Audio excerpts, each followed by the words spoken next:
Hey guys, what's going on? Jane here, just bringing you some updates we've seen on the latest patch notes. Now these have only just dropped within the last hour or so, and we're looking at the patch 12.11.2, which will be released sometime tomorrow. According to this, 10 o'clock Moscow time, will take approximately 4 hours. But I want to go through a couple of the changes and go through my thoughts on them. One of the really cool things I spotted to begin with was adding a fence reputation increase when successfully exiting any location as a player scav. This is pretty huge.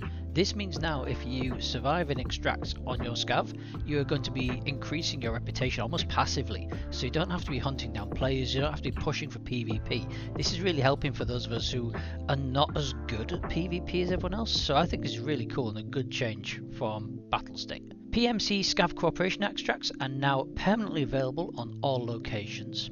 Now, I would like to know, drop me a comment down below if you have actually managed to extract with a friendly PMC or a friendly scav while on your PMC. Do you actively try and do this? I've never managed to get this done in all my time playing. I've been playing for a couple of thousand hours now in this game, and I still haven't managed to extract with somebody from the opposite faction. Let me know if you've managed to do that. Sorting table has been added to the scav item turning process. This is really cool because the amount of times I've been sat there going, I just need those extra slots just to drop this last thing in. This last little thing, if I could just, no, and you couldn't. So it's good now that they've added this in. It seemed daft not to do it in the first place, so now that it's there, perfect, excellent news. Now this is another big one, and one I'm really impressed with, is added the ability to use a flea market to search and buy items from traders for players below level 20. This is one of my biggest concerns with this change to level 20, is if I wanted to build a weapon using the edit preset option, which is quite often how I do it, what I can do there is I can select all of the items which I've discovered, all of the ones I've inspected, I can build a really cool gun. And then when I go to build it, I just got told I can't access a flea market. So if this changes that so that you can access a flea market but only see the traders, that is going to make leveling up those first 20 levels so much less painful. You'll be able to get your gunsmith's quest done, you'll be able to build up some really cool guns that you like going in, save some presets, get them built nice and easy, and get in the raid and get leveling faster. Dog tags will now be sorted by their levels. Again, another good one for me. I'm a dog tag collector. I don't do a huge amount of PvP, but when I do, I'm kind of really almost proud in a weird way of all of the dog tags, and it's just for me. I don't show off with any of them because it wouldn't be much to show off, but it makes me happy to collect dog tags. I like doing that. It's just a thing for me. So being able to sort by level is pretty cool. I like that. Added a 30% discount on all items bought from friends on a fence on the maximum loyalty level. Now this is good news. So if you're one of these people who is really pushing for max loyalty, there's now that extra little perk, that extra thing where you can buy stuff on fence and get it that bit cheaper. Fix the loot spawn in the lockers and interchange. Now I'm curious what this means, because I've managed to find bitcoins, rollers, and some really cool stuff in those lockers. Maybe that wasn't meant to happen, which kind of makes sense. A long time ago that type of thing used to happen, but you know, in the past year or two, that really hasn't been a thing.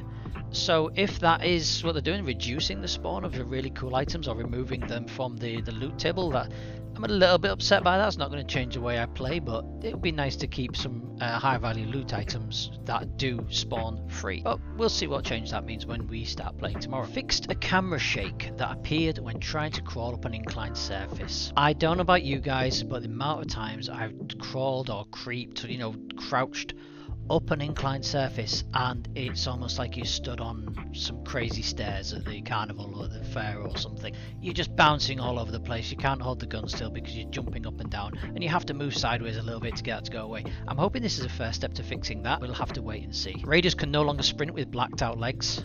Finally, AI stops hacking. About time. Fence reputation will no longer increase when you kill a player scav that killed another player scav who is killing scavs. This actually reminds me of the Robert Downey Jr. line from Tropic Thunder. I'm just a dude playing another dude disguised as another dude. What this tongue twister basically means, if you imagine you have 3 scavs. The first scav is going crazy, he's killing everybody, he doesn't care about his rep, he's just like, no, I'm going to murder everybody I see. Scav number 2, being the hero, is like, I'm going to put a stop to this. So he goes up and puts an end to the tirade. Previously, if you use a third scav in this situation, you could shoot the second scav and get a reputational increase, even though that second Scav was doing us all a favour. Whereas now, don't get the reputation increase. It doesn't say whether or not you get the decrease from that, but you're not going to get the increase, so we're stopping yet more Scav on Scav violence. Fixed a bug when players couldn't turn while prone on elevated surfaces. Now, I don't know about if this is deliberate or not, but I'm finding that if I go prone, turning is virtually impossible at any time. And I haven't tested this thoroughly, but I've just noticed that if you're in a bush, if you're on an incline, just generally almost anywhere, you